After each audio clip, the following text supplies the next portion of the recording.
हाँ। वन्दितु सौवसिद्धे धुवमचलमणोवमं गतिं पते ओचामि समय पावण विनमो सुध केवली वणिलम् नमः समय साराय स्वानुभूत्या चकासते चित्स्वभावाय भावाय सर्वभावान्तरचिरे। समय साथी ग्रंथादिराज के मोक्ष अधिकार के समापन के कलशों के ऊपर चर्चा चल रही है।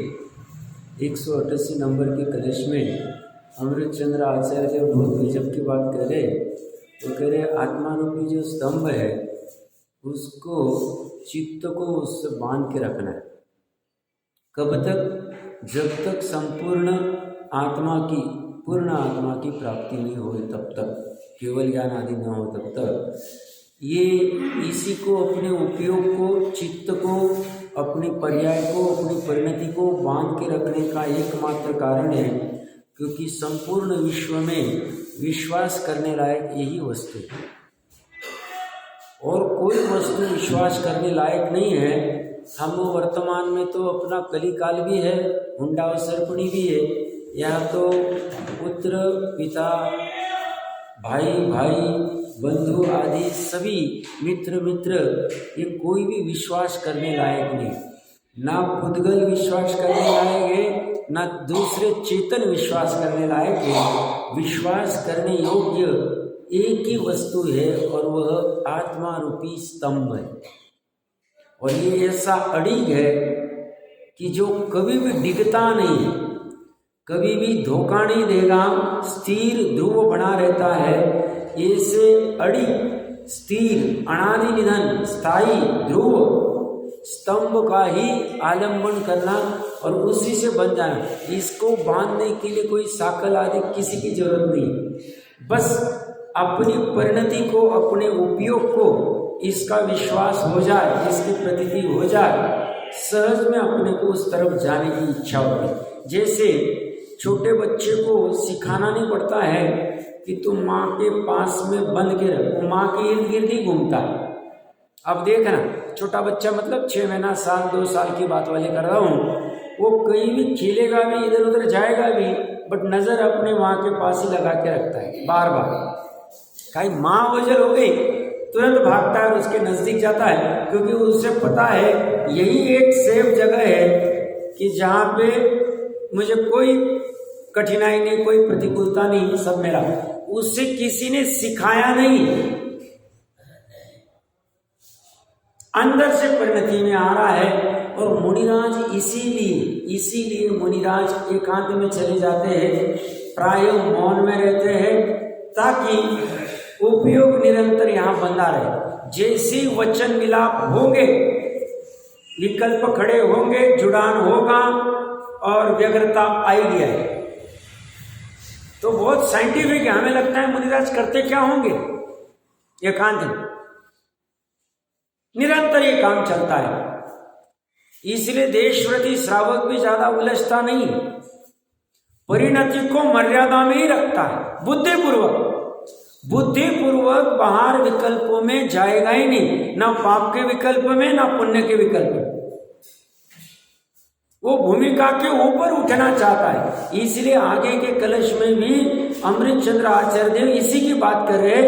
भैया तू तीसरी भूमि के लिए उठने का प्रयास क्यों नहीं कर रहा है?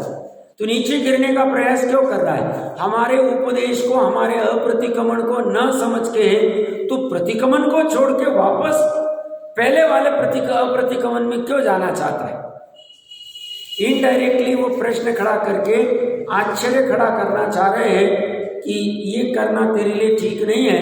557 नंबर पेज के ऊपर, वहां पे ऊपर श्लोकार्थ के ऊपर उत्थानिका लिखी, यहाँ निश्चय नहीं से प्रतिक्रमणादि को विष कुंभ कहा और अप्रतिक्रमणादि को अमृत कुंभ कहा।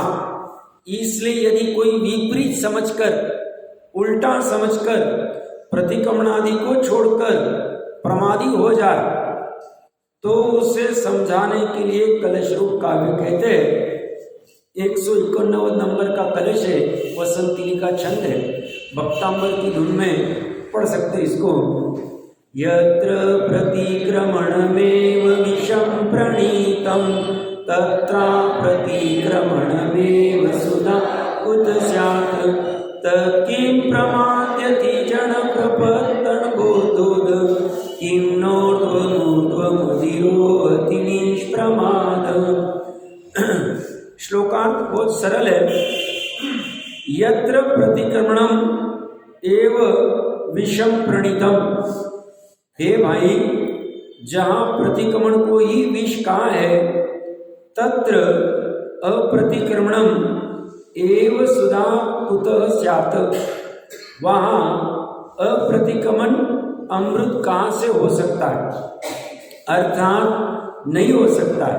तत् तब फिर जन अध अध प्रपतन किम प्रमाद्यति, मनुष्य नीचे ही नीचे गिरता हुआ प्रमादी क्यों होता है।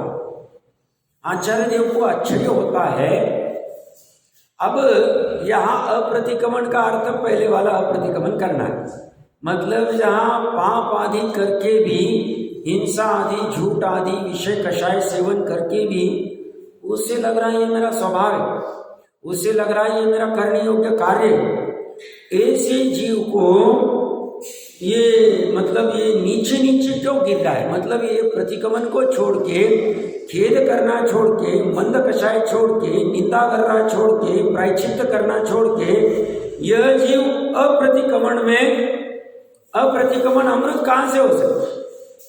और यह अध अध प्रपतन, नीचे नीचे गिरना, पतन होना, पतन होना अच्छा चीज नहीं है, ये तो ऊपर उठना चाहिए। ऊपर उठना छोड़ के प्रपतन, मनुष्य नीचे नीचे गिरता हुआ प्रमादी क्यों होता है। निष्प्रमाद, निष्प्रमाद होता हुआ ऊर्ध्वम ऊर्ध्वम कीन अधिरोहित, ऊपर ही ऊपर क्यों नहीं चढ़ता। ऊपर ही ऊपर चढ़ना चाहिए। ऊपर ही ऊपर चढ़ना मतलब अपनी परिणति को ऊपर तरफ उठाना, और ऊपर के लिए एक ही वस्तु, त्रिकाली स्वभाव। त्रिकाली स्वभाव में अपनी ज्ञान श्रद्धा के पर्याय को लेके जाना है। एक ही मात्र उपाय है उसका निर्णय करना, और निर्णय हमें करना पड़ेगा। प्रत्येक जीव को अपना अपना स्वयं का निर्णय करना पड़ेगा। इन्होंने जो निर्णय किया है, कुंद कुंद देव ने, अमृतचंद्र देव ने, जयसेन आचार्य देव ने, जयचंद जी साहब ने, इनका निर्णय इनको काम का है। मेरा निर्णय मेरे लिए काम का है, आपका निर्णय आपके लिए काम का है, जिसका उसका जिसका, ये निर्णय का काम दूसरा कर ही नहीं सकता है, क्योंकि ज्ञान का उस वस्तु के संदर्भ में, ध्रुव के संदर्भ में, ऊपर उठने के लिए जो आलम्बन करनी योग्य वस्तु के संदर्भ में, वो ज्ञान का निर्णय दूसरे की ज्ञान की पर्याय, दूसरे का ज्ञान गुण कर ही नहीं सकता। मेरा स्वयं का ज्ञान गुण भी वो निर्णय नहीं कर सकता। वो निर्णय मुझे मेरे ज्ञान की पर्याय में करना पड़ेगा। मेरे ज्ञान गुण में भी नहीं होगा, मेरे ज्ञान गुण के समरूप द्रव्य में भी नहीं होगा। वो निर्णय मेरे ज्ञान की पर्याय में होगा, जो निरंतर उत्पाद रूप हो रही, और स्वयं को ही करना पड़ेगा। उसको बुद्धि को कसना पड़ेगा वहां पे। और ऊपर उठने के लिए एक ही वस्तु है, आलम्बन लेने होंगे। वो स्तंभ खड़ा है, वो स्तंभ के ऊपर बस चढ़ना है ऊपर, और वो कहीं बाहर नहीं, मजबूरी में बाहर दिखाना पड़ रहा है। वो अंतरंग नहीं है, दोनों के प्रदेश एक ही। ऊपर चढ़ने वाली जो पर्याय है, जिसे ऊपर चढ़ना है और जिसके ऊपर चढ़ना है, दोनों एक ही वस्तु, एक ही क्षेत्र, क्षेत्र एक ही वस्तु में।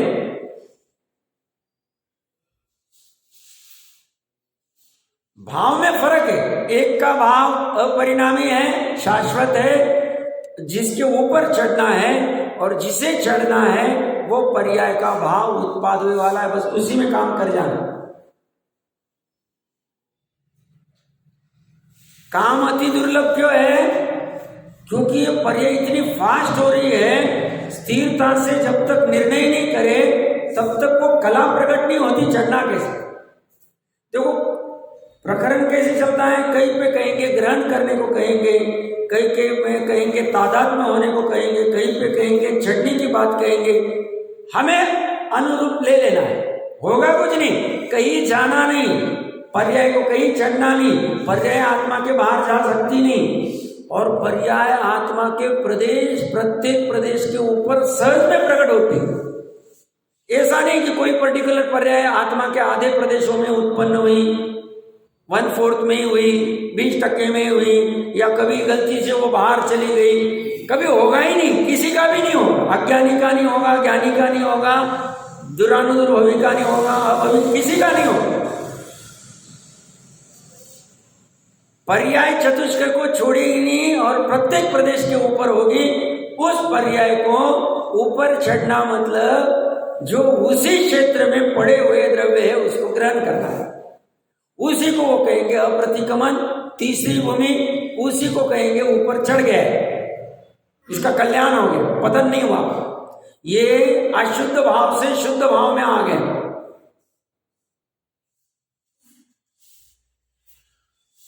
और नीचे उतरना क्या, पर्याय नीचे उतरी मतलब पर्याय आत्मा के नीचे नहीं चलेगी, आत्मा के बाहर नहीं चलेगी, पर्याय नीचे उतर गई मतलब पर्याय ने जो अशुद्ध भाव में शुभ भाव था उसको छोड़ के अशुद्ध भाव में अशुभ भाव में चली गई, पर्याय बदल गई, बस इतनी सी बात। काम पर्याय में हो, पूरा जो जैन धर्म है पर्याय को ही ठीक करने में लगा हो। धर्मास्तिका आकाश और काल को ठीक होना नहीं है, वो बोलते हैं हम तो शुद्ध रूप में परिणमित हो रहे, हमारी व्यंजन पर्याय भी, हमारी अर्थ पर्याय भी स्वभाव रूप परिणमित हो रही। पुद्गल की कभी स्कंद रूप मतलब अशुद्ध रूप हो रही है, कभी परमाणु रूप मतलब शुद्ध रूप हो रही है। वो परमाणु से स्कंद, स्कंद से परमाणु, परमाणु से स्कंद, उसकी योग्यता से बन रहा है, उसकी क्रियावती शक्ति से, उसके अविभाग प्रतिच्छेद से, उसके परिणाम से चल रहा है उसका। बट वो कहता है मुझे कोई प्रॉब्लम नहीं, मुझे क्या प्रॉब्लम, मैं स्कंद रूप यहां रहूं, मोबाइल में रहूं, हीरे में रहूं या परमाणु रूप रहूं, मुझे क्या फर्क पड़ता, मेरे को दुख हो ही नहीं रहा, क्योंकि मेरे पास सुख नाम की परिणति ही नहीं, सुख दुख होने वाला काम ही नहीं, जीव को फर्क पड़ता है।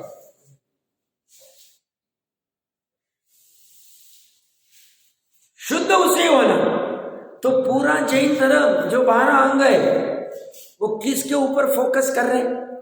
इतने सर्वार सिद्धि से मनुष्य से 3 गुना या 7 गुना सर्वार सिद्धि वाले बड़े हैं, ये इसी पर्याय को ठीक करने में चक्कर में लगे। गुणों को भी कुछ चेंज नहीं करना है, चेंज हो नहीं सकते, उनमें कोई अशुद्धता नहीं, अपूर्णता नहीं, कोई प्रॉब्लम नहीं गुणों में भी। गुणों के समरूप दृष्टि के द्रव्य में प्रॉब्लम नहीं, जीव के 5 द्रव्यों को तो कुछ करना ही नहीं, उनका जैसा हो रहा है उनको कोई फर्क भी नहीं पड़ रहा है। जीव द्रव्य को फर्क पड़ रहा है, क्योंकि जीव द्रव्य जब अप्रतिक्रमण में जाता है या मात्र प्रतिक्रमण में रहता है और तीसरी भूमि में प्रवेश नहीं करता है तो उसे फर्क पड़ता है। उसे क्या फर्क पड़ता है? वो दुखी होगा। दुखी क्यों होगा साहब? क्योंकि उसको आकुलता बनी रहेगी, क्योंकि उसको परद्रव्य का सहयोग रहेगा, पर लक्ष्य पड़ा रहेगा।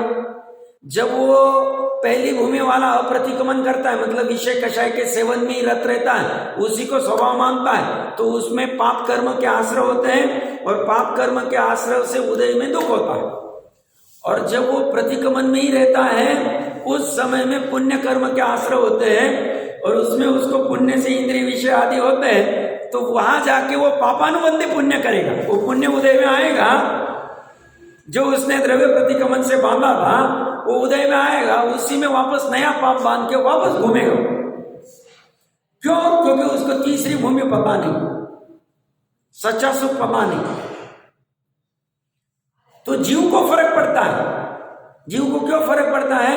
क्योंकि जैसे पानी की ढलान शीतलता तरफ है, वैसी जीव की ढलान सुख तरफ है। सहज सभी की, अभवी की कहो, भवी की कहो, दुरानुदुर्भवी की कहो, किसी की भी कहो। अब कौन कर पाता है, कौन नहीं कर पाता है, वो बात जुदा। पूरा जैन धर्म का प्रयास क्या है? द्रव्य गुण पर्याय के अलावा तीन विश्व में कुछ भी नहीं। 6 द्रव्य है, प्रत्येक द्रव्य के पास अनंत गुण है, प्रत्येक द्रव्य के पास उत्पादक वाली पर्याय, इसके अलावा कुछ भी नहीं। फिर पर्याय में विकारी, स्वभाव पर्याय, व्यंजन पर्याय, अर्थ पर्याय, बहुत फिर झमेले, और फिर और विस्तार से चलते जाओ। वो शास्त्रों से देख लेना चाहिए, निर्णय करना चाहिए। अब इसमें से ये कह रहे हैं गुणों को कुछ नहीं करना है, क्योंकि गुण अपरिणामी, पूर्ण रूप से निर्मल परिणमन हो रहा है, शुद्ध परिणमन हो रहा है प्रत्येक द्रव्य के गुण का, अनादिकाल से अभी भी वर्तमान और अनंत काल तक होता है। और इन अनंत गुणों का समरूप जो ध्रुव है, दृष्टि का द्रव्य, एक ही, अलग नहीं है, मजबूरी में 2 उंगलियां दिखानी पड़े। ये अपरिणामी, इनमें कोई अशुद्धता नहीं, तो इनके समरूप द्रव्य में भी अशुद्धता नहीं। हाँ, इसी द्रव्य में उत्पाद वाली पर्याय भी होती रहती है। क्यों होती है? स्वभाव है। उत्पाद में भी स्वभाव है, ध्रुवता भी स्वभाव है, उत्पाद में भी स्वभाव है। क्यों? उत्पाद वे ध्रुव युक्तम सत, सत द्रव्य लक्षणम, द्रव्य का लक्षण सत है और सत का लक्षण उत्पाद वे ध्रुव है। लक्षण कभी भी स्वभाव होता है।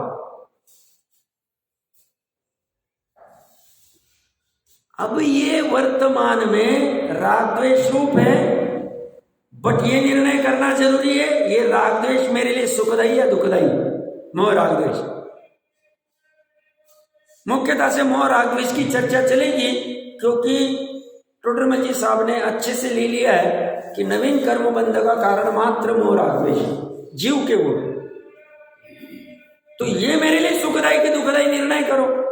सुखदायी लग रहा है तो आचार्य देव जिनवानी इसको दुखदायी क्यों कहती, इसमें मेरी क्या क्या अवस्था होती, कर्मबंध आदि कैसे होते, उदय में कैसे आते, 4 गति या 84 लाख योनि का चक्कर क्या होता है, 3 लोक में घूमता क्यों हूं मैं, फिर परावलंबन क्यों होता है, आकुलता क्यों होती, परलक्ष्य क्यों होता है, निरंतर व्यग्रता, भय, शंकित क्यों रहता हूं मैं। ये सब जान के अगर ये निर्णय होता है कि दुखदायी है, तो ये पर्याय क्या मेरा त्रिकाली स्वभाव है, ऐसा विकार करने वाला? ये नहीं है स्वभाव, तो क्यों नहीं? क्यों गुण में ऐसा कोई गुण नहीं जो मोह कर दे, जो राग द्वेष करे, ऐसा गुण नहीं है, तो ये पर्याय का ही विकार है। पर्याय अपने स्वयं के षटकारक से ऐसी उत्पन्न हो रही है, तो ये पर्याय की विकारता दूर करने का उपाय क्या? तो बोलते ऊपर चढ़ो। तो ऊपर कहां चढ़े? तो बोलते कुछ नहीं, जहां पे तुम हो वहीं पे अनंत गुणों का समरूप द्रव्य है, उस द्रव्य का निर्णय करो। पहले समझने के लिए कौन कौन से गुण हैं, कौन कौन सी पर्याय होती है, कौन सी पर्याय है, कौन सी उपादेय है, गुण कैसे है, गुणों का समरूप द्रव्य ऐसा होता है क्या, ये कह रहे इसलिए मैं क्यों मानूं। और ये पर द्रव्य क्या होता है, वो ज्ञान में कैसे झलकता है, ज्ञान का स्वभाव झलकाना कैसे है, फिर ये पर द्रव्य के प्रति का मेरा आकर्षण क्यों उत्पन्न होता है, द्रव्य कर्म क्या चक्कर चलता है, ये पूरी खोजबीन करेगा। वो करेगा, साइंटिफिकली करेगा। जेन्युइन धर्म है, साइंटिफिक धर्म है, विज्ञान है, बस समझ में आना चाहिए। और जब उसे ये खोजबीन होती है, ये पर द्रव्य ज्ञान में झलकने में बाधा नहीं, पर्याय में ज्ञान की झलकने के बाद में इसके साथ में एकत्व आदि करने में बाधा। और मेरी बस इतनी सी भूल हो रही है, मैं इस भूल को छोड़ने का उपाय क्या, ये पर का आलंबन कैसे छूटे, जो 190 191 कलश में पूरी प्रोसेस आने वाली, मोक्ष मार्ग में गमन करने की प्रोसेस आने वाली है, उसमें वो कैसे छूटे और मैं इसका आलंबन कैसे लूं, ये प्रोसेस। इतने में धर्म है। निश्चय धर्म इतना ही। निश्चय धर्म क्या? पर से भिन्न स्व स्वभाव में लीनता करना, श्रद्धान करना, आचरण करना, ज्ञान करना, प्रतीति करना, यही सब। और ये होगा पर्याय में प्रकट। टाइम लग सकता है, बट क्या इतना ही धर्म है? वस्तु का स्वभाव धर्म है। वस्तु का स्वभाव क्या है? शुद्ध, निर्मल, ज्ञाता, दृष्टा। ऐसे स्वभाव का पर्याय में प्रकट होना ही धर्म प्रकट होना है। जैसे पानी का स्वभाव उष्ण होना नहीं, शीतल रहना है, ऐसी जीव का स्वभाव विकार करना नहीं है, परद्रव्य का लक्ष्य करना नहीं, प्रभाव करने नहीं है, परभाव से जुड़ना नहीं। भ्रम से परद्रव्य से सुख मिलता है ऐसा मानना जानना नहीं, ये उसका स्वभाव है। और ऐसा करना उसका विभाव है। इस विभाव से उसकी वो पूरी अब कर्म व्यवस्था दिखती नहीं। बट ज्ञानी कहते हैं आगम से पढ़ो, शांति से निर्णय करो, क्योंकि दिखता ही उतना ही वस्तु व्यवस्था, ऐसी जरूरी नहीं। अगर ऐसा होने लग जावे तो हमने तो प्रत्यक्ष अमेरिका देखा नहीं, फिर भी मानते कैसे? कोई व्यक्ति आके हमें कहता मैं अमेरिका जाके आ गए, हम तो गए नहीं, फिर भी हम मानते ठीक है भाई अमेरिका होगा कहीं। तो ऐसे ही ये कर्म व्यवस्था हम प्रत्यक्ष नहीं देख पा रहे हैं, पर सर्वज्ञ आदि तो प्रत्यक्ष देख पा रहे हैं और साइंटिफिकली प्रॉपर बताया 8 कर्म क्या होते हैं, निमित्त नैमित्तिक संबंध कैसा होता है, सब चीजें व्यवस्थित। तो प्रकरण कहां से आ रहा है? अमृत चंद्र आचार्य देव कह रहे हैं हमें समझ में नहीं आता है ये नीचे क्यों गिरता है, इसने तो ऊपर उठना चाहिए। और ऊपर और नीचे गिरना मतलब पर्याय का पतन होना, मतलब नीचे गिरना पर्याय का पतन होना मतलब अभी बीज की अवस्था है शुभ भाव, प्रतिक्रमण आदि, और पतन होना मतलब अशुभ भाव में चला जाना, मतलब प्रमाद में रहना, 5 इंद्रिय विषय कषाय भोगते रहना और बस उसी को स्वभाव मान के तीसरी कर देना आयुष्य। ऊपर उठना मतलब पर्याय वही कि वही, बस पूर्व की प्रतिक्रमण की पर्याय का अभाव वहां और शुद्ध पर्याय का उत्पन्न हो गया, इसी को कहेंगे पर्याय उड़ गई। और पर्याय का पतन हो गया मतलब प्रतिक्रमण आदि। और ऐसा होता है साहब 10-20 साल से धर्म कर रहे, कुछ लग नहीं रहा है, बेकार है धर्म, छोड़ दो, प्रतिकूलता आ गई, कुछ आ गई, छोड़ देते धर्म। तुम मंदिर जी क्यों नहीं जा रहे, देव पूजा ग्रुप आज से क्यों नहीं?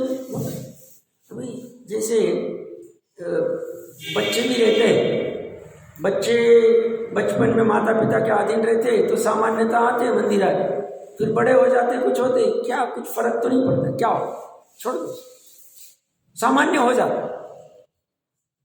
सब तरफ चल रहा है, ये कोई ऐसे नहीं। अब इस काल की निमित्त रूप में आप कहो, उस जीव की ऐसी होनार कहो, जो कुछ कहो आप, ऐसा ही चलने वाला। तो कहेंगे फिर क्या हाथ पे हाथ धरे बैठे? भाई जैसी जिसकी योग्यता है उसको वैसे वैसे भाव आते जाएंगे, वैसे वैसे निमित्त परिणाम सब चलता रहेगा। इसमें तो थोड़े थोड़े जगह पे कहीं ना कहीं जिनवानी की ये चर्चा चलती रहेगी। जिस जीव को ऊपर उठना है उठता रहेगा, जिसकी योग्यता नहीं उठ सकती, वो तो तीसरे काल में हमारी इसकी योग्यता नहीं, उठ नहीं पाए, क्या करें। और 3999 की उठने की योग्यता थी, वो तो सही रास्ते लग गए, उसको कुछ नहीं कर। योग्यता और होनार किसकी अपेक्षा से कहा जाएगा? परद्रव्य की अपेक्षा से। स्वद्रव्य में योग्यता और होनार नहीं लगाना, स्वद्रव्य में तो सम्यक पुरुषार्थ कैसे चलेगा वो देखना चाहिए। वहां योग्यता नहीं, भाई हमारी योग्यता ऐसी हम करते, ऐसा नहीं, वहां तो रहेगा नहीं, हमें तो ये करने योग्य क्या है वो अपेक्षा से सम्यक पुरुषार्थ तरफ बढ़ना चाहिए। ये यहाँ पे ही कह रहे, एक बार वापस 2-3 लाइन पढ़ लेते, फिर आगे की कलस्टर पढ़ते। जहां प्रतिक्रमण को ही विष कहा है, वहां अप्रतिक्रमण अमृत कहां से हो सकता है? अर्थात नहीं हो सकता। तब फिर मनुष्य नीचे ही नीचे गिरता हुआ प्रमादी क्यों होता है? जन का अर्थ मनुष्य क्यों किया? जिसमें मनन करने की सामर्थ्य, उसे मनुष्य कहते। चिंतन आदि ये उपादेय समझने की ताकत मनुष्य में होती है, फिर ये मनुष्य नीचे नीचे गिरता हुआ प्रमादी क्यों होता है, निष्प्रमाद होता हुआ ऊपर ऊपर क्यों नहीं चढ़ता है। अमृतचंद्र देव ने कहीं ना कहीं भाप लिया होगा। अभी डिटोरेशन ऑलरेडी महावीर भगवान से कुंद देव तक, कुंद देव से अमृतचंद्र देव तक हो ही गया था, तो उनको तो मोटा मोटा तो समझ में आ ही गया होगा, क्योंकि वो तो विशेष समझ ज्ञानी थे। अब उनको लगा ये और गिरने वाला है। अब 1000 साल पहले जैसी परिस्थिति थी और आज की परिस्थिति, आज से 30 साल पहले की परिस्थिति देखो और आज की परिस्थिति देखो, बहुत पतन हो गया, बहुत पतन हो गया। अब हम जैसे थोड़े बहुत जीव जितने बच पाए उतने बच जाओ, ये इसी में सारस्थ है। तो कहते हैं प्रमादी क्यों होता है, नीच प्रमाद होता है, ऊपर ऊपर क्यों नहीं चढ़ता है। ऊपर चढ़ने की बात कह रहे, हमें नीचे नहीं चढ़ना चाहिए, सामर्थ्य को छुपाना नहीं चाहिए। आगे 190 नंबर के कलश में अब इसी अर्थ को दृढ़ करता हुआ काव्य कहते हैं, पृथ्वी नाम का छंद है, एक बार पाठ करते हैं। प्रमाद कलितम कथम भवति शुद्ध भावोदस, कषाय भर गौरवाद लसता प्रमादो यत, अत स्वरस निर्भरे नियमित स्वभावे पवन, मुनि परम शुद्धता व्रजति म्युच्यते वाचिरात।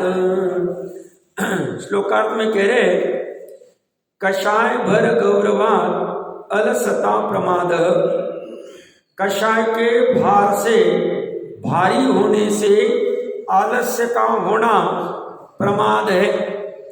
यहाँ पे राजमल जी ने अलसता का अर्थ अनुभव में शिथिलता किया है। या जो अलसता कहो या आलस्य जो कहा है, उसका अर्थ उन्होंने अपनी जो टीका लिखी कलश टीका, उसमें अनुभव में शिथिलता यह अर्थ किया है। प्रमाद कलित का अर्थ उन्होंने नाना प्रकार के विकल्प से संयुक्त होने को कहा है। और मुनि का अर्थ, आगे इसमें मुनि भी आएगा शब्द, उसका अर्थ सम्यक दृष्टि जीव लिया है। अपेक्षा है, खोलेंगे उसको भी, क्योंकि मुनि का अर्थ अगर 6वां 7वां गुण स्थान ही लेते हैं तो फिर जो शुद्धोपयोग कर पा रहा है, शुद्ध भाव में प्रकट कर पा रहा है, 4थे गुण स्थान वो छूट जाएगा। प्रचुरता की अपेक्षा से तो मुनि लिया जाए, बट प्रकटीकरण तो 4थे गुण स्थान में होता है। इसलिए पांडे राजमल जी ने मुनि का अर्थ सम्यक दृष्टि किया है। प्रमाद कलित का अर्थ नाना प्रकार के विकल्पों में अटक जाना। फिर विकल्प पाप के भी हो सकते हैं, पुण्य के भी हो सकते हैं, जैसी जिसकी होते हैं। और आलस का अर्थ अनुभूति करने में शिथिलता करना, प्रमाद करना, स्वानुभव प्रत्यक्ष नहीं करना। ये कह रहे कषाय के भार से, भारी होने से आलस्य का होना प्रमाद है। कषाय का भार मतलब, कषाय का भार मतलब क्या, तो जीव के उपादान की अपेक्षा से देखेंगे तो उसको कषाय में सब जानते हैं, लोग आदि आदि। यहाँ कषाय में मिथ्यात्व को भी गर्भित कर लेना, अनंत अनुबंधी वाली कषाय ले लेना, मिथ्यात्व के साथ वाली। तो कषाय के भाव में क्या आएगा कि सहज में जीव को ऐसे अंतरंग में भाव आते हैं कि मुझे बहुत धन कमाना है, धन से मैं सुखी हो जाऊंगा, मुझे बहुत बड़ा आदमी बनना है। अभी अपने आप को परिपूर्ण नहीं मान रहा है, अभी अपने आप को छोटा आदमी मान रहा है, अभी अपने आप को कमजोर मान रहा है। और ये अवस्था छोड़ के मैं पर्याय में धनवान बन जाऊं, बड़ा आदमी बन जाऊं, कुछ अच्छा कर दूं, ये सा भाव, ये लोभ का भाव, ये कषाय का भार है।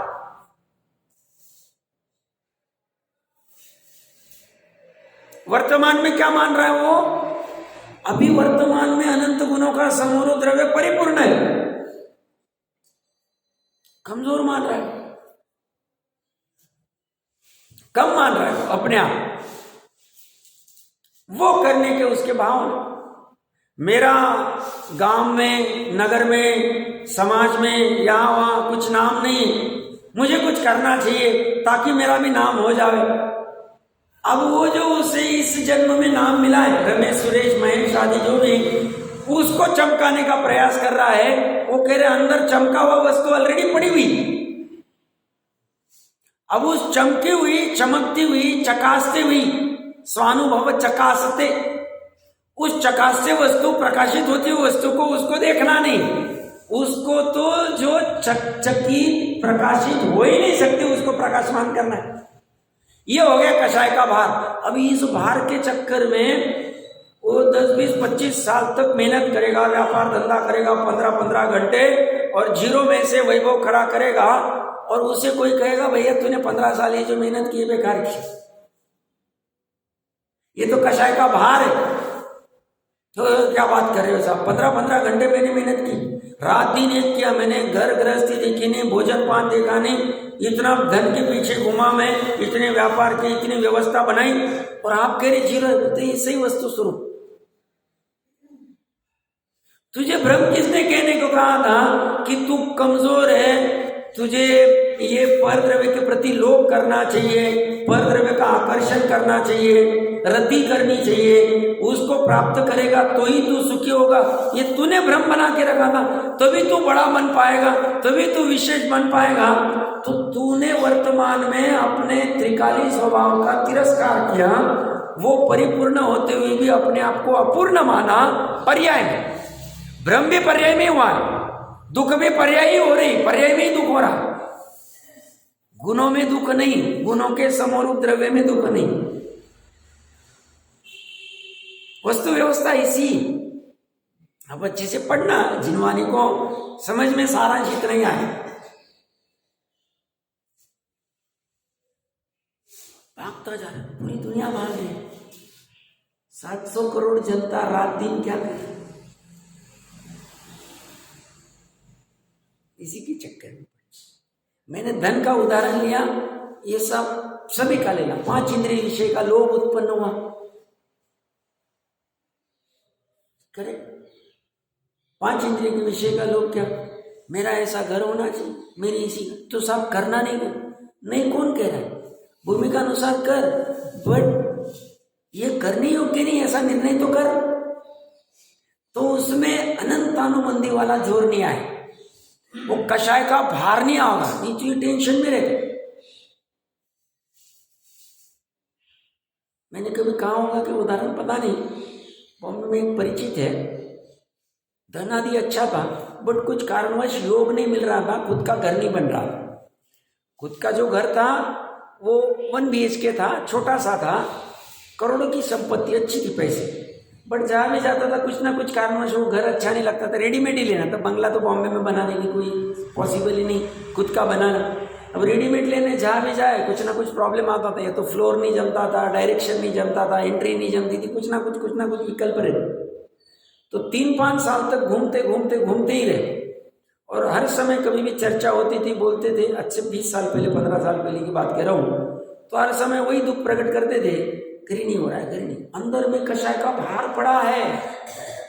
3 साल 5 साल, हर 2 महीने में किसी ने कहा ये प्रॉपर्टी है अच्छी चालू हो रही, इसमें सेल का है, जो भी कुछ, बट कुछ ना कुछ ऐसी होती, दिक्कत आती। अब ये हो गया कषाय का भार, और वो भी कौन सा, एकत्व के अध्यवसायवाद। क्यों, ये जब तक होता नहीं मैं तब तक सुखी नहीं हूं, मेरी इच्छा का शमन नहीं हो। सामान्य सबके लिए होता, मैं तो उदाहरण रूप में ले रहा हूं, चलता रहे, उसी में परेशान रहेगा, उस भार में ही परेशान रहेगा। इसकी जब तक होगा नहीं, अंदर आकुलता पड़ी नहीं, फिर ऐसा सभी में लगा लेना। ये कषाय का भार निरंतर उसी में चला फिर, और अभी तो इतने सारे साधन बन गए, और कषाय लोभ और रति उत्पन्न हो रही उन साधनों के प्रति। ये वस्तु भी मेरे पास होनी चाहिए, मेरे घर में होनी चाहिए, मेरे पास होनी चाहिए, मेरे पास होनी चाहिए, मुझे इसको भोगना है, मुझे इसको रखना है, मुझे इसे देखना है, मुझे इसे ग्रहण करना है। अगर खाने की वस्तु होगी तो, सुनने की वस्तु होगी तो, देखने की वस्तु होगी तो, गंध की वस्तु होगी तो ये जैसे उदाहरण में आता है ना, प्रवचन सार जी में भी आया और अन्य ग्रंथों में भी, एक इंद्रिय में इतना परेशानी, हाथी हथनी के चक्कर में, बौरा आदि सबके उदाहरण नहीं हुए 5 इंद्रिय। तो जिसके पास 5 इंद्रिय वो कितने परेशान, वो सब कषाय के भार से भारी थे। रात दिन यही भार चल रहा है। कहां चल रहा है ये भार? पर्याय में। पर्याय उस रूप प्रकटित हो रही है हमारी, अनंतानुबंधी की कषाय ऐसे हाथ में देख के देख नहीं सकते। अनंतानुबंधी की कषाय कहीं मार्केट में नहीं है, ये जीव में स्वयं है, त्रिकाली स्वभाव नहीं, ये बात नक्की। बट अभी जिस रूप पर्याय में परिणमित हो रहा है वह जीव उस रूप ही। तो किस रूप हो रहा है? कषाय रूप के बाहर से भारित हो रहा है, तो भारित दुखी हो रहा है। ये काम क्यों नहीं हो रहा है? 6 महीने से मैं प्रयास कर रहा हूं, हो क्यों नहीं रहा, हो क्यों नहीं रहा, परेशान है। ये सब कषाय के बाहर। ऐसे ही मान का भार क्या है? पर द्रव्य से अपने आप को महंत मनवाना, मतलब पर्याय में अहम करना, पर्याय से अहम होना। मेरी ज्ञान की पर्याय कितनी, मेरा रूप की पर्याय कैसी अच्छी, मेरी ऐश्वर्य की पर्याय कैसी अच्छी, 8 प्रकार के मदजोद, ये सब पर्याय से उसका भार पड़ा हुआ है। उसको प्राप्त करने में, उसका संरक्षण करने में और नाश होते वक्त तीनों जगह पे वो भारित ही पड़ा है, भारित पड़ा रहता है। ये भार उसको महसूस ही नहीं होता है, उसे ये भार महसूस होगा। मैं बहुत बार कहता हूं कि कोई कहेगा साहब हमारे ये थोड़ा सा उठा के वहां पे छुड़वा देना, नहीं मेरे पास टाइम नहीं है। क्यों? कौन हमारी करेगा? ये तो इनको काम धंधा नहीं, बैठे ऐसे ही करते रहेंगे, कहते रहेंगे। तो हम अगर कहीं दूसरी गांव जा रहे हैं, सब हमारा भी ये लेके जाए। फास्ट दुनिया की बात कर रहा हूँ, सामान्य। यहाँ के तो सभी जीव ठीक ही है, बॉम्बे पूना की बात कर रहा हूँ मैं, बड़े वाले सिटी से, सामान्य। वहां उसको वो भार लगता है। कोई अगर 2 किलो का कह देवे कुछ कहने की बात, और ये वाला जो भार है कषाय के भार से जो भारी थी उसको भारी नहीं लगता। जैसे अपना बच्चा 10 किलो का भी होगा तो भार नहीं लगेगा, और 2 किलो का 10 लगेगा। अपने में अपनापन, अपनेपन की परिभाषा की चर्चा चली।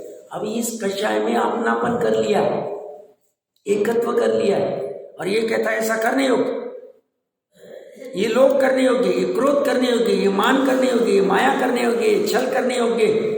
तो ये इसको भार ही नहीं लग रहा है, ये अपनापन कर रहा है। ज्ञानी कह रहे ये तेरा स्वभाव नहीं, कषाय का भार है, ये विकार है। त्रिकाली स्वभाव इससे भिन्न है, तू उसका निर्णय कर। तो ये कषाय के भार से भारी होने से आलस्य का होना प्रमाद है। प्रमाद की परिभाषा कहीं नहीं मिलेगी ऐसी, नई लॉन्चिंग है। जैसे मैं पीछे कभी थोड़ी दिन पहले कहा था, अज्ञानी की परिभाषा क्या? जो त्रिकाली आत्मा को नहीं जानता वो अज्ञानी। प्रमाद की परिभाषा क्या? कषाय के प्रमाद में हम सामान्य क्या कहते हैं? निद्रा आनी मतलब प्रमाद। ये कहते बहुत स्थूल परिभाषा। उबाशी आ गई तो बोलेंगे प्रमाद ही, प्रमाद आ रहा है, आलस आ रहा है। ये कहते ये परिभाषा नहीं है। प्रमाद की भाषा क्या है? कषाय के मतलब जिनवानी की एक एक चीज को आप देखिए, आपको उछलना चाहिए। फिर क्या बात कर रहे? कषाय का भार दिखता नहीं। कषाय का भार कहाँ है? जीव में, स्वयं में, परिणति में। उन भावों से वो बंधा हुआ है, अटका हुआ है। ये कार्बन शरीर में भी नहीं है भार, कषाय का भार। जो द्रव्य कर्म है उसके भार की बात नहीं कर रहे। शरीर का भार अगर मान लो स्लिम ट्रिम 60 किलो का होना चाहिए और 80 का हो गया तो ये टेंशन लेता है कि 80 का मैं 60 वापस कैसे करूं। फिर उसके लिए जिम करेगा, प्राणायाम करेगा, योगा करेगा, फलाना झुम्बा करेगा, चुम्बा करेगा, क्या करेगा पता नहीं क्या क्या करेगा। नए नए फैट आ रहे सब बाहर में, उसी में समय डाल देता है। और अंदर में कषाय का भार इतना है महसूस ही नहीं हो रहा है।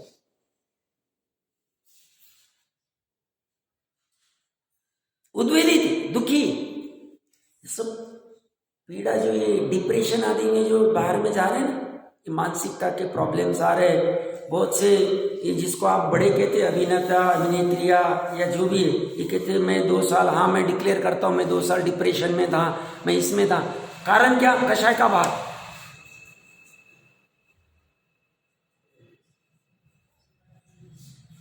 और ये कषाय का भार उतार देगा। ये गजब का, ये जिनवानी, ये द्रव्य स्रोत नहीं है, जड़ नहीं है। ये अगर भाव स्रोत में घुस जाए तो ये निमित्त, ये रसपान, ये अमृत है, ये सब भार उतार देगा। बस बराबर से पकड़ना चाहिए, साधवाद लगाना चाहिए, अपेक्षा खोलनी चाहिए, समझनी चाहिए, और ये पहले निर्णय होना चाहिए मेरा हित चिंतक है। अगर ये निर्णय होगा साहब ये सब पढ़ने के चक्कर में अपने भी ये 5 इंद्रिय के विषय छूट जाएंगे, गजब हो जाएगा, वो कहते तुम्हें 5 इंद्रिय के विषयों के पार हम लेके जा रहे हैं। 5 इंद्रिय के विषय तुम्हें कषाय जनित कराते, तुम्हें रति आदि उत्पन्न करते, उसके बाहर खड़ा होता, और ये निर्भार करने की बात। कार्बन शरीर का भी भार नहीं, कार्बन और आत्मा का भी भार नहीं है। वो प्रथमान युग में आता है ना, वो किसी को विश्वास नहीं हो रहा था आत्मा आत्मा, तो मुनिराज उसको समझाते, तो उदाहरण देता है, साहब मैंने चोर को पकड़ा, उसको मार दिया, आत्मा जाते वक्त दिखा नहीं, फिर उसको एक पैक रूम में बंद कर दिया, उसको सब इससे पैक करके उसको मारने के बाद में आत्मा जाते हुए दिखा नहीं, फिर मैंने टुकड़े टुकड़े कर दिए उसके, खंड खंड, और फिर उसका वजन किया तो उतना का उतना है, तो आत्मा का वजन नहीं, वजन बराबर है आत्मा का। फिर उन्होंने काष्ट आदि के बहुत सारे उदाहरण देके उसको समझाया कि भाई आत्मा होती ही थी, वो आत्मा को मानता ही नहीं था, और फिर वो अनुवृत्ति आदि हुआ, उस प्रकरण वहां से देख लें। मेरे ख्याल से यशोमती और उसका जीव जो थे, जब मुर्गा मुर्गी के वो आती प्रथमा युग में, उसके संदर्भ में है घटना।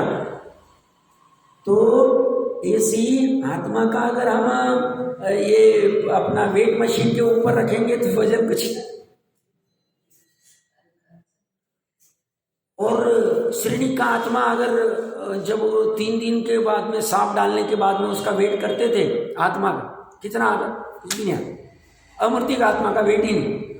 और ज्ञानी कहते हैं इसने 70 कोड़ा कोड़ी का 33 सागर रुपये का वजन भर लिया। और वजन कम कैसे किया उसने?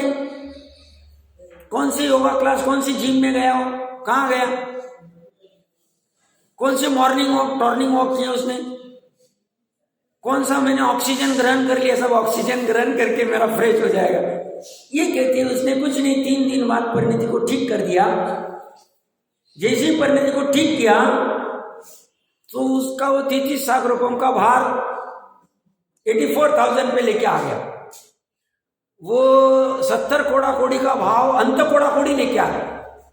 और इसी विशुद्धि की, ऐसे 16 करण की भावना की प्रथम तीर्थंकर में नंबर लगा दिया। बाकी के तो वो कृष्ण विष्णु तो वो पीछे थे, वो 16वें में आएंगे, जब भी आएंगे वो। इसे पीछे से आके काम कर दिया गजब। 7वीं नरक, ये तो 3री नरक को कम नहीं कर पाया कृष्ण। और ये पुरुषार्थ करके क्या किया इसने भार को कम करने के लिए? वस्तु व्यवस्था को समझे। क्या किया? वस्तु व्यवस्था को भली भांति ग्रहण किया, धारण किया, देशना लब्धि जिसको कहते हैं, उसने अच्छे से समझ, उसका काम हो।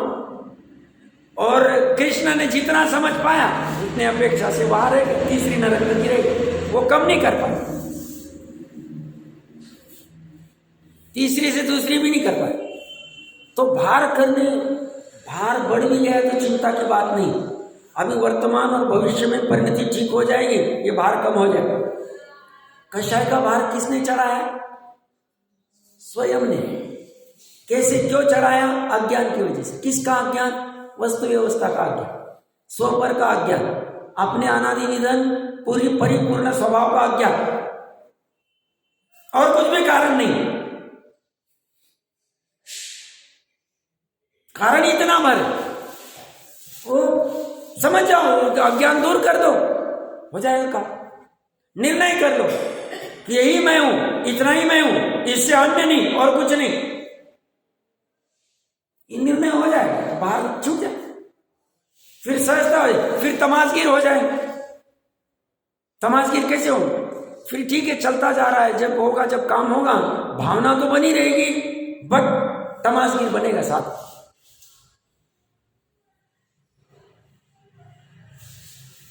तो उसने अंतर्मुहूर्त में कषाय का भार इतना बढ़ा लिया कि 33 सागर को 70 कोड़ा कोड़ी कर दिया, और वही परिणति को ठीक किया तो अंतर मुहूर्त में 33 सागर का 84,000 लेके आ गया, और 70 कोड़ा कोड़ी का आदि सभी कर्मों का अंत कोड़ा कोड़ी लेके आ गया।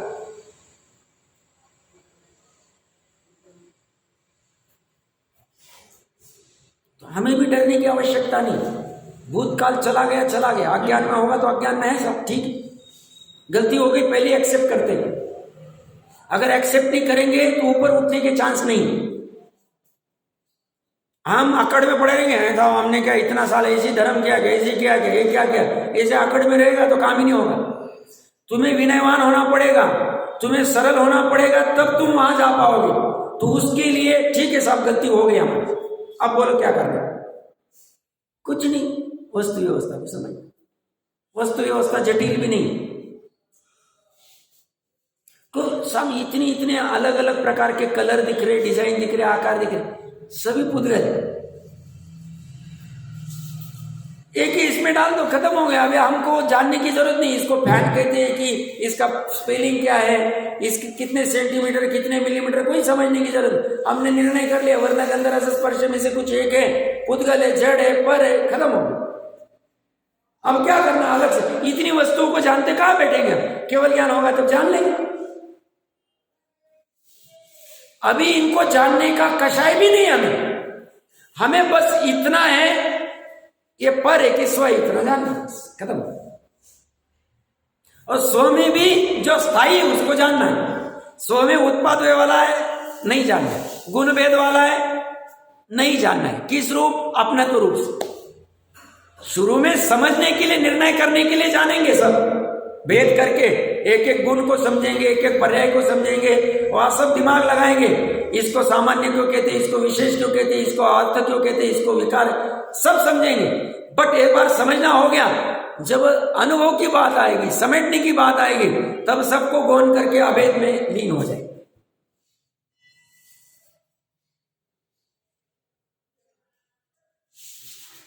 प्रोसेस ऐसी चली, इस सब में नहीं हम उलझेंगे। अभी हर रोज नए नए ऐप आते जाएंगे, नए नए कुछ आता जाएंगे, सबको कहां सीखते जाएंगे, सबको कहां डाउनलोड करते बैठे, हमारे पास इतना टाइम नहीं है। ठीक है, मजबूरी में अभी राग नहीं छूट रहा है तो इनकमिंग आउटगोइंग चालू है, SMS वगैरह चालू, बाकी में हम हटेंगे नहीं।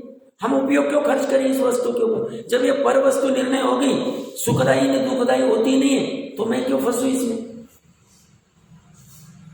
अभी ऐसे हजारों साधन खड़े हो गए, अभी इसी में, और आयुष्य कितनी है, 50 साल, 100 साल, 80 साल, गारंटी भी नहीं। 20 में टपक रहे, 40 में टपक रहे, 21 में टपक रहे, क्या टपक रहे, कुछ भी पता नहीं चल रहा। ये कषाय का भार से, भारी होने से, आलस्य का होना सो प्रमाद है। यत प्रमाद कलितम अलस शुद्ध भावम कथम भवती, इसलिए प्रमाद युक्त आलस्य भाव शुद्ध भाव कैसे हो सकता। जब कषाय के भार से इतना भारी थी, वो भी कौन सा भाव, अनंत का बंद करने वाला अनंतानुबंधी का भाव है। इससे जब भारित होगा, प्रमाद युक्त जीव होगा, तो उसको शुद्ध भाव कैसे होगा। तो निश्चयवासी को यही समझाने के लिए टोडरमल जी साहब कह रहे, भैया तू अजगर की भांति बैठ गया है, मैं शुद्ध हूं, बुद्ध हूं, तेरा शुद्ध भाव कैसे हो सकता। तू कषाय से प्रमादित है, तू उस आत्मा का निर्णय नहीं कर रहा है, पर से भिन्न भेद ज्ञान नहीं कर रहा है, पर के बंधनों को काट नहीं रहा है, छेद नहीं रहा है, पर के तरफ की आसक्ति घटा नहीं रहा है। तुझे तो थोड़ा सा कुछ खाने पीने में यहाँ वहां कुछ हो जाए तो तू चू चू करता है, तो तू कैसे क्या उस शुद्ध भाव को ग्रहण कर सकता है। तू तो प्रमाद में, आलस्य भाव में पड़ा हुआ है, तू नहीं कर सकता। तू भ्रम क्यों करता, निश्चयवासी हो, तू सच्ची जिनवानी को पकड़ के निश्चयवासी क्यों हो रहा है, एकांत क्यों ग्रहण करता है, अपेक्षा क्यों नहीं समझता है। तो इसे कहते हैं अत स्वरस निर्भरे स्वभावे नियमित भवन मुनि, इसलिए निज रस से परिपूर्ण स्वभाव में निश्चल होने वाला मुनि। यहां मुनि का अर्थ मैंने कह दिया, पांडे राजमल जी क्या कह रहे, वह क्योंकि निज रस से परिपूर्ण स्वभाव में, ये तो गया वही चौथे गुणस्थान वाला, परम शुद्धता व्रजति, परम शुद्धता को प्राप्त होता है। वा अथवा अचिरात मिच्छते, शीघ्र अल्पकाल में ही कर्मबंधन से छूट जाता है। इस शीघ्र थोड़े काल में कर्मबंधन से छूटेगा। इसमें निजरस से परिपूर्ण के ऊपर थोड़ी सी चर्चा करके फिर आगे ये मुक्त होने की क्या अनुक्रम है, ये उन्होंने 191 नंबर के कलश में बहुत अच्छी सी प्रक्रिया दी। प्रक्रिया 4 लाइन में ही बहुत सरल है, समझने का प्रयास करेंगे, फिर उसका विस्तार क्या है।